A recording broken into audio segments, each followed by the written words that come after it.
ಸಾವಿರಾರು ವರ್ಷಗಳಿಂದ ನಮ್ಮನ್ನ ಕೀಳು ಜಾತಿ, ಶೂದ್ರ, ಅಸ್ಪೃಶ್ಯರನ್ನಾಗಿ ಮಾಡಿ ಈ ಸಮಾಜದಿಂದ ಹೊರಗಿಟ್ಟಿದ್ರು. ನಾವು ಕೂಡ ಮನುಷ್ಯರ ಹಾಗೆ ಬದುಕಬೇಕಂದ್ರೆ ನಾವೆಲ್ಲರೂ ವಿದ್ಯೆ ಕಲಿಬೇಕು, ನಾವೆಲ್ಲರೂ ಒಗ್ಗಟ್ಟಾಗಿರ್ಬೇಕು, ಹೋರಾಟದ ಹಾದಿ ಹಿಡಿಬೇಕು.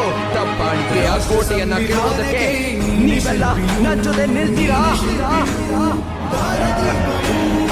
ರಾಷ್ಟ್ರ ಸಂವಿಧಾನಕ್ಕೆ ನೀನೆ ಶಿಲ್ಪಿಯು, ನೀನೆ ಕಲಿಸಿಕೊಟ್ಟು ಸಂಪೂರ್ಣವಾಗಿ ಸಸ್ಯಾಹಾರಿಗಳಾದ್ರು. ಆದ್ರೆ ಇಲ್ಲಿ ಎರಡು ರೀತಿಯ ಕ್ರಾಂತಿಗಳಾಗ್ತದೆ. ಒಂದು, ಶೂದ್ರರು ದನದ ಮಾಂಸವನ್ನ ತಿನ್ನೋದನ್ನ ಬಿಟ್ಟು ಕುರಿ ಕೋಳಿಯನ್ನ ತಿನ್ನೋದನ್ನ ಮುಂದುವರಿಸ್ತಾರೆ. ಅವರು ಒಂದು ಕ್ರಾಂತಿಯನ್ನು ಮಾಡ್ತಾರೆ. ಬ್ರಾಹ್ಮಣರು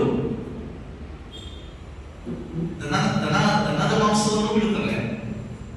ಕುರಿ ಕೋಳಿ ಆ ಮಾಂಸವನ್ನು ಬಿಟ್ಟು ಸಂಪೂರ್ಣವಾಗಿ ಸಸ್ಯಾಹಾರಿಗಳಾಗ್ತದೆ. ಅದಕ್ಕೆ ಅವರು ಎರಡು ಕ್ರಾಂತಿಯನ್ನು ಮಾಡ್ತಾರೆ ಅಂತ ಭಾವಿಸುತ್ತೇವೆ.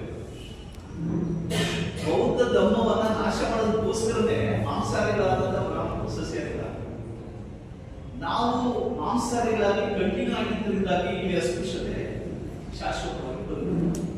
ಸೊ ಆ ನಿಟ್ಟಿನಲ್ಲಿ ಈಗ ನನಗೆ ಏನನ್ಸುತ್ತೆ, ಅರಿವು ಭಾರತದಲ್ಲಿ ನಾವೆಲ್ಲರೂ ಶೂದ್ರರು ಮತ್ತು ಅಸ್ಪೃಶ್ಯರು ಮಾಡಬೇಕಾದ ಕೆಲಸ ಏನು ಅಂದ್ರೆ, ಈ ಜಾತಿ ವ್ಯವಸ್ಥೆ ಅಥವಾ ಜಾತಿಯ ರೋಗ ಕಾಯಿಲೆ ಏನಿದೆ ಅದು ಇಂಥ ಜಾತಿಗಳಿಗಿದೆ, ಇಂಥ ಜಾತಿಗಳಿಗಿಲ್ಲ ಅಂತ, ಇಂಥ ವ್ಯಕ್ತಿಗಳಿಗಿದೆ, ಇಂಥ ವ್ಯಕ್ತಿಗಳಿಗಿಲ್ಲ ಅಂತ ಪ್ರತಿಯೊಬ್ಬರಿಗೂ ಇದೆ.